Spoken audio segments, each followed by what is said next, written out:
안녕하세요. 반갑습니다. 저는 한국사 강사 최명애입니다. 어르신과 함께하는 한국사 이야기. 오늘은 그 두 번째 시간입니다. 지난주에는 조선의 건국에 대한 이야기를 했었는데요. 먼저 이번에 촬영을 하는 동안 10여 차례에 어떻게 진행되는지 그 전체 프로그램에 대해서 한번 짚고 넘어가겠습니다. 지난주에 한 것이 조선의 건국에 대한 이야기였어요. 그리고 오늘은 한양도성의 설립에 대한 이야기를 할 거고요. 다음 시간에는 경복궁에 들어가기 해서 광화문 영역부터 시작하도록 하겠습니다. 그리고 이후로는 경복궁 안으로 들어가서 근정전 지나서 사정전, 그리고 경회로와 수정전 영역, 그리고 내전으로 들어가서 강령전과 교태전, 그리고 동국마마가 계시는 자선당, 그리고 대비마마의 자경전을 거쳐서 마지막으로 향원전과 건천궁, 이렇게 해서 마치는 방향으로 하겠습니다. 자, 그럼 지난주에 이어서 이야기를 계속해서 이어나가도록 하겠습니다. 여기 있는 그림은 우리가 살고 있는 서울에 있는 사대문 안쪽 조선의 한양 수도로 정해진 땅의 모습인데요. 1392년 태조 이성계는 조선을 건국하고 7월 17일에 왕으로 즉위를 했죠. 그런데 개경에서 수도를 천도하라 이렇게 해서 한양 도성으로 천도를 하게 됩니다. 하지만 처음부터 우리가 살고 있는 서울 한양이 조선의 수도로 정해진 것일까요? 네, 그것은 아니었습니다. 그럼 수도로 처음 정해진 곳은 신도안이라고 해서 계룡산의 남쪽이었죠. 하지만 그곳에서 수도 건설을 약 1년 정도 진행을 하고 있었는데요. 계룡산의 남쪽은 우리나라의 한쪽에 치우쳐져 있어서 너무나 땅이 협소하기도 하고 불편하다. 자, 이런 여러 가지 이유가 있었어요. 그래서 수도 건설을 중단을 하게 되고 새로운 수도지를 물색하라 이렇게 해서 정해진 곳이 바로 오늘날 우리가 살고 있는 서울 그 사대문 안쪽에 있는 한양입니다. 자, 그러면 한양이 수도로 정해지게 된 이유, 자, 그 첫 번째 이유를 알아보면 한양은 우리나라 지도의 위치에서 보자면 서울 한양을 중심으로 해서 북쪽 그리고 남쪽 끝까지 가는데 거리가 비슷하다. 그래서 나라의 중앙에 위치하고 있어서 왕의 명이 전달되기가 쉽다. 자, 이런 이유가 있었습니다. 그 다음 둘째, 이곳의 동쪽에는 낙산이 있고요. 서쪽에 인왕산, 남쪽에 목멱산, 그리고 북쪽에 백악산이 있습니다. 자, 이렇게 내사산이 둘러싸고 있고, 그리고 바깥쪽으로는 동쪽에 아차산, 그리고 서쪽에는 덕양산, 남쪽에는 관악산, 북쪽에는 북한산. 자, 이렇게 외사산이 둘러싸고 있어서 외적의 침략을 방어하기가 쉽다라고 하는 이유가 두 번째였습니다. 그 다음 셋째, 나라의 땅이 평평하여 백성들이 살기가 편하다라고 하는 이유가 있었고요. 마지막으로 한 가지는 북쪽에 북한산이 있고 남쪽으로는 한강이 흐르고 있어서 풍수지리적으로 배산, 임수의 형상을 하고 있으면서 한강이 흐르고 있다는 것은 교통의 발달이 쉽다라고 하는 이유였습니다. 조선시대에는 세금을 거두게 되면 삼남 지방에서 거두어진 세금들이 물길을 통해서 한양으로 도착을 하게 됩니다. 그러니까 조은선이라고 하는 배가 바닷길을 통해서 들어와서 한강으로 따라서 한양으로 올라오기가 쉬웠다라고 하는 이유가 그 네 번째입니다. 자, 이렇게 해서 한양은 수도로 정해지게 됩니다. 자, 그러면 한양을 수도로 정할 때 어떻게 수도를 건설했을까 하는 것을 한번 알아보도록 하겠습니다. 한양이 수도로 정해지기 위해서 우선 지휘하는 사람이 있어야 되겠죠. 자, 우리 모두 잘 알고 있는 조선의 개국공신인 정도전이 한양 수도 건설을 지휘합니다. 그리고 임시 관청이 생기게 되는데요. 한양 도성 축조 도감이라고 하는 임시 관청이 서게 됩니다. 자, 이렇게 도성 축조 도감에서는 한양을 어떤 식으로 건설하게 되었을까요? 자, 조선의 수도 한양이 건설된 데에는 유교 사상이 압도적으로 지배를 하게 됩니다. 조선이란 나라는 숭유 억불 정책을 쓰는 나라였었죠. 자, 유교를 숭상하는 나라답게, 자, 유교에서 가장 중요하게 생각하는 것은 부모님께 효도하는 것이죠. 자, 그래서 나라의 왕이 부모님께 효도를 하는 모습을 보임으로써 백성들에게 충성을 이끌어낸다라고 하는 생각이 있었습니다. 자, 그래서 이곳에서 백악 아래에 이곳은 경복궁의 위치입니다. 하지만 살아있는 왕이 들어갈 경복궁을 먼저 짓지 않고 좌묘 우사라고 해서 경복궁의 왼쪽에는 종묘를 두고 경복궁의 오른쪽으로는 사직단을 둔다라고 했습니다. 자, 도성을 짓는 가장 중요한 원칙 중 하나가 좌묘 우사인데요. 자, 도성의 왼쪽에는 종묘를 둔다라고 하는 것입니다. 종묘라고 하는 것은 조선의 왕과 왕비의 신주를 모셔놓고 제사를 지내는 사당입니다. 그래서 왕이 자신의 부모님 그리고 조상님들을 모시고 제사 지내는 종묘를 먼저 세우고 그 다음 우사라고 해서 사직단을 두게 되는데요. 조선이란 나라는 농본주의 국가의 나라였습니다. 그래서 그 무엇보다도 농업이 으뜸인 나라였었죠.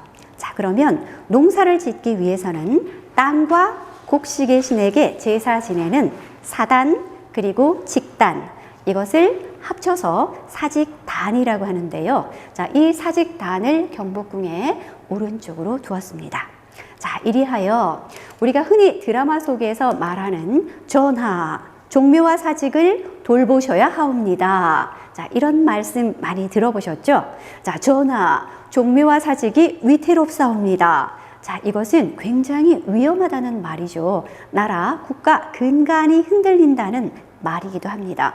그만큼 종묘와 사직이라고 하는 것은 아주 중요한 역할을 하는 곳입니다. 자, 이렇게 종묘와 사직을 두고 그 다음 마지막으로 살아있는 왕이 들어갈 경복궁을 세웁니다. 자, 이리하여 한양도성이 세워지죠. 자, 그러면 종묘와 사직 그리고 궁궐이 들어섰어요. 그 다음에는 무엇을 해야 될까요? 네. 자, 바로 한양도성 성곽을 쌓게 됩니다.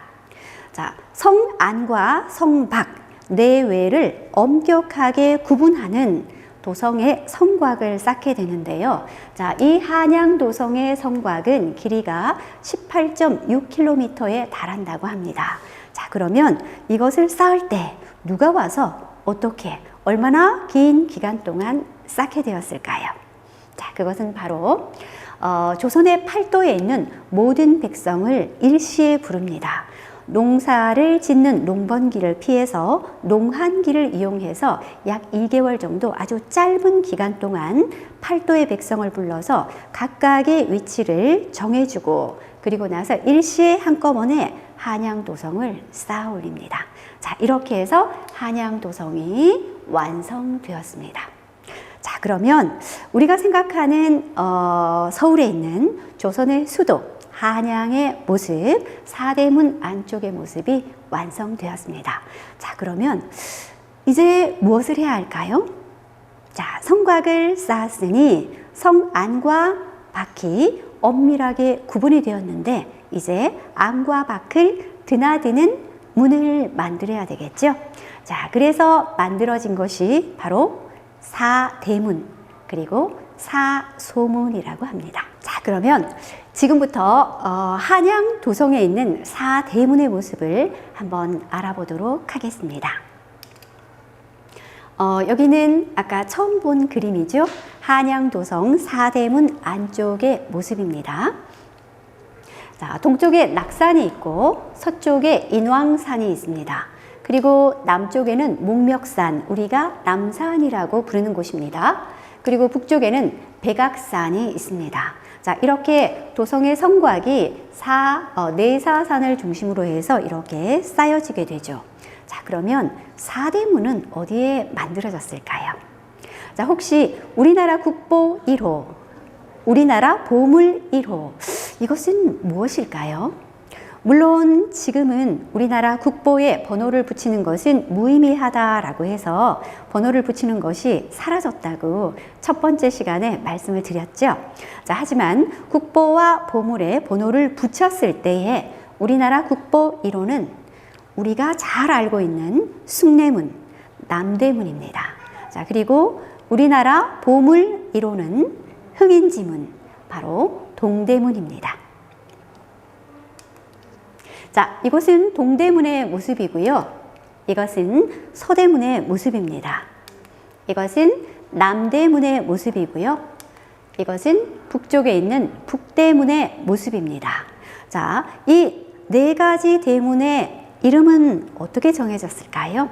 자, 우선 동대문은 여기는 중간에 보신각이 있습니다. 종각이라고 하죠. 종을 치는 곳입니다. 자, 이곳에서 종을 쳐서 사대문을 여닫는 그러한 역할을 할 수 있게 되었습니다. 자, 동쪽에 있는 대문 흥인지문이라고 부릅니다. 서쪽에 있는 대문은 돈의문이라고 하죠. 남쪽에 있는 대문은 숭례문이라고 합니다. 북쪽에 있는 대문은 숙정문이라고 하죠. 자, 그리고 중간에 보신각. 자, 이렇게 들어섰습니다. 자, 그러면 이곳에서 동쪽에 있는 대문 흥인지문의 인, 서쪽에 있는 대문 돈이문의 의, 남쪽에 있는 대문 숭례문의 예, 북쪽에 있는 대문 숙정문의 정, 그리고 중간에 보신각. 자, 이것을 다 함께 합쳐서 읽어보면 인의, 예, 정, 신 이렇게 되어 있죠. 자, 하나가 조금 어색한 것 같습니다. 자, 원래 인, 의, 예, 지, 신이라고 이름 지어졌는데 처음에 여기는 소지문이었었다라고 하는 말이 전해지고 있습니다. 자, 이렇게 인, 의, 예, 지, 신이라고 하는 것은 유교에서 인간이 지켜야 할 가장 기본적인 도리, 오상이라고 하는 것입니다. 그래서 자, 이 유교의 정신을 한양도성 사대문에 집어넣은 이러한 나라, 그 나라가 바로 조선이라고 하는 나라입니다. 자, 그럼 이제 궁궐의 이야기로 들어가 보실까요? 자, 궁궐. 궁궐이란 무엇일까요? 자, 궁궐이란 자, 이것은 왕이 살면서 정치를 하고 생활을 하는 공간, 그것을 말하는 곳입니다. 자, 궐이라고 하는 것은 자, 지금 보이는 모습은 동십자각이라고 하는 곳의 모습인데요. 우리가 경복궁을 들어가다가 보면 동쪽으로 길 한복판에 이런 동십자각이 우뚝 혼자서 외롭게 서 있는 모습을 보실 수가 있으세요. 자, 여기 그림에서 보자면 경복궁의 동쪽에 서 있는 이곳 망루, 그리고 서쪽에 서 있는 이곳 망루를 동십자각, 서십자각이라고 하는데요. 자, 궐이라고 하는 곳은 바로 궁궐의 담장, 그리고 그곳에서 지키고 있는 사람이 볼 수 있는 망루이라는 것을 합쳐서 궐이라고 합니다. 자, 그래서 궁궐이라고 하는 것은 왕이나 왕실 가족들이 생활하는 공간이면서 정치를 하는 공간, 이곳을 궁이라고 하고요. 궐이라고 하는 곳은 왕실 사람들이 생활하는 공간, 정치하는 공간을 옆에서 보호해주는 담장, 그리고 망루, 이것을 합쳐서 궁궐이라고 합니다. 자, 그러면 지금부터 조선의 궁궐은 어떤 것이 있는지 간단하게 알아보고 지나가도록 하겠습니다. 자, 조선은 이궁체제였었어요. 자, 이궁체제라고 하는 것은 우선 왕이 머물 법궁이 있고, 자, 법궁을 사용하다가 혹시라도 그곳에서 화재가 나거나 또는 전염병이 발생하거나 이러면 어떻게 할까요? 다른 궁궐로 이어하십니다. 자, 그래서 이때 들어가는 궁궐을 이궁이라고 합니다. 자, 그래서 우선 조선에서 초기에서는 법궁으로 사용한 궁궐이 경복궁입니다. 자, 그 다음 이궁으로 사용한 궁궐은 우리가 잘 알고 있는 세계문화유산으로 지정된 창덕궁, 그리고 창덕궁 옆에 있는 창경궁, 그리고 임진 왜란 이후에 경희궁이 지어지죠. 자, 이러한 궁궐들이 이궁으로 사용이 됩니다. 그 다음 행궁이라고 하는 궁이 있는데요. 자, 이것은 잘 아시는 것처럼 임금님께서 한양도성을 벗어나서 다른 지방으로 가실 때 머무시는 곳, 그곳을 행궁이라고 합니다. 자, 예를 들면 수원 화성에 가면 수원 화성 행궁이 있죠. 그 다음 우리나라 왕들이 굉장히 자주 가셨던 몸을 씻기 위해서, 그리고 피로를 풀기 위해서 피부병이 있으면 찾아갔던 곳, 바로 온양온천이죠. 자, 그곳에 가면 온양행궁, 자, 이러한 것들이 있는 것을 볼 수가 있습니다.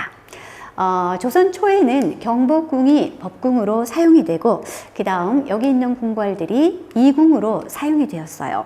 하지만 임진왜란 이후에는 경복궁은 불타버리고 사라져버렸죠. 물론 창덕궁, 창경궁도 모두 불타버렸지만 임진왜란 이후에 새로 궁궐을 중건을 할 때 경복궁은 중건에서 제외가 됩니다. 그래서 창덕궁이 먼저 중건이 되고 이후 다른 궁궐들이 세워지면서 임진왜란 이후에 우리가 법궁으로 사용한 궁궐은 창덕궁이라고 할 수가 있겠습니다. 자, 그러면 이제 경복궁의 역사를 간략하게 이야기를 해보고 마치도록 하겠습니다. 자, 경복궁, 다음 시간에는 이제 경복궁으로 직접 들어가 보실 텐데요. 자, 간단한 경복궁의 역사 정리를 해보자면, 자, 이분은 태조 이성계죠. 자, 이분의 어진입니다. 자, 태조 이성계는 1392년 개경의 수창궁에서 즉위를 합니다. 그러면서 왕으로 등극을 하시죠. 자, 그리고 수도를 전도하라 이렇게 명하셨습니다. 1394년 10월 25일 개경을 출발해서 1394년 10월 28일 한양에 도착을 하죠. 자, 이렇게 해서 한양은 수도로서 약 200여 년 동안 머물러 있게 됩니다. 자, 그런데 200년 후에, 조선이 세워진 지 200년 후에 임진왜란이 발발합니다. 자, 그러면서 한양 도성에 있던 모든 궁궐과 종묘, 사직 이런 것들이 다 불타버렸습니다. 그래서 경복궁은 물론 창경궁, 창덕궁, 그리고 종묘와 사직이 불타 사라졌어요. 자, 그런데 임진왜란 이후에 새로 궁궐을 건축을 하게 되죠. 자, 그때에 경복궁은 약 270여 년 동안 역사에서 사라졌다가 임진왜란 이후에는 다시 중건되지 못했었다고 했죠. 자, 그러면서 완전히 역사 속으로 사라집니다. 자, 그렇지만 경복궁에 몇몇 전각들의 자재가 남아 있었어요. 예를 들자면 경회루의 기단돌, 그리고 근정전의 기단석, 이러한 것들이 남아 있어서 그곳에서 가끔씩 행사를 진행하는 그러한 모습은 찾아볼 수가 있습니다. 자, 그렇지만 경복궁이 오늘날의 모습으로 우리에게 다시 나타났던 것은 바로 고종 임금님 때였습니다. 자, 고종 임금님은 조선의 26대 왕이죠. 하지만 이분은 왕권이 굉장히 미약했었어요.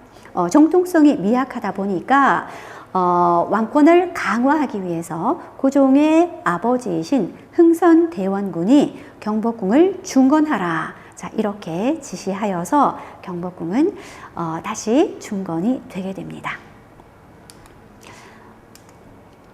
자, 이것은 경복궁의 중건은 1867년도에 완성이 되게 되죠. 그리고 지금 여기에 있는 모습은 북궐도형이라 그래서 고종 임금님께서 경복궁을 중건하실 때 이러한 모습으로 중건이 되었다고 합니다. 하지만 잘 아시는 것처럼 1895년 을미사변, 그러니까 명성황후가 일본인들에 의해서 우리나라 궁궐 속에서 시해를 당하는 사건이 있었습니다. 경복궁의 깊숙한 곳 건청궁이라고 하는 곳에서 명성황후 시해 사건을 겪게 되죠. 자, 이후 고종임금님은 일본인들의 감시하에 있다가 나중에 경복궁을 몰래 빠져나가시죠. 그리고는 러시아 공사관으로 피하십니다. 이것을 우리는 아관파천이라고 하죠. 자, 이렇게 아관파천하셨던 고종임금님께서 다시 환궁을 하실 때에는 경복궁으로 들어오지 않으셨습니다. 그래서 경복궁은 역사 속에서 서서히 잊혀져 가기 시작합니다.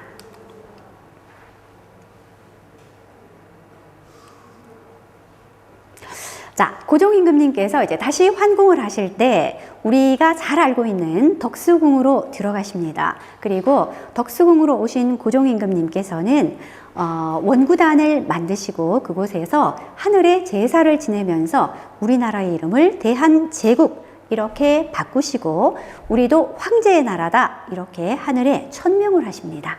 자, 이제 고종은 황제가 되셨어요. 하지만 이것은 1907년 우리가 잘 알고 있는 헤이그 밀사 사건이라고 하는 것을 계기로 고종은 일본인들에 의해서 강제로 황위에서 밀려나게 됩니다. 자, 그래서 그 황위는 순종이 이어받게 되죠. 자, 순종은 황제가 된 후 고종과 함께 있지 못하고 창덕궁으로 이어하십니다.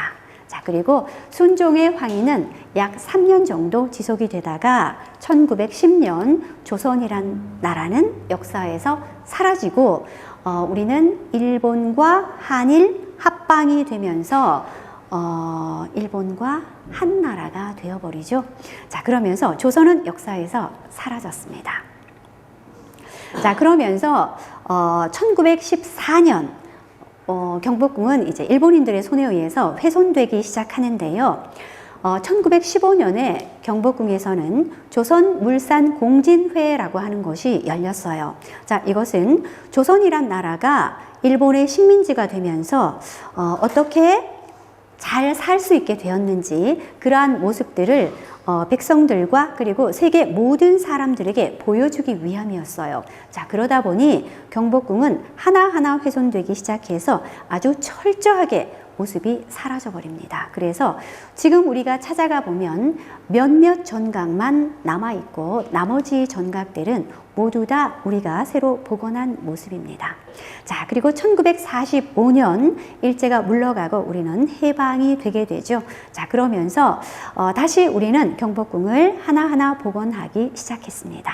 그래서 다음 시간부터는 새로 복원된 경복궁의 모습을 중심으로 해서 전각 하나하나에 어떤 기능과 역할이 있었는지 그러한 것들을 알아보도록 하겠습니다. 자, 오늘 강의는 여기에서 마치겠습니다. 감사합니다.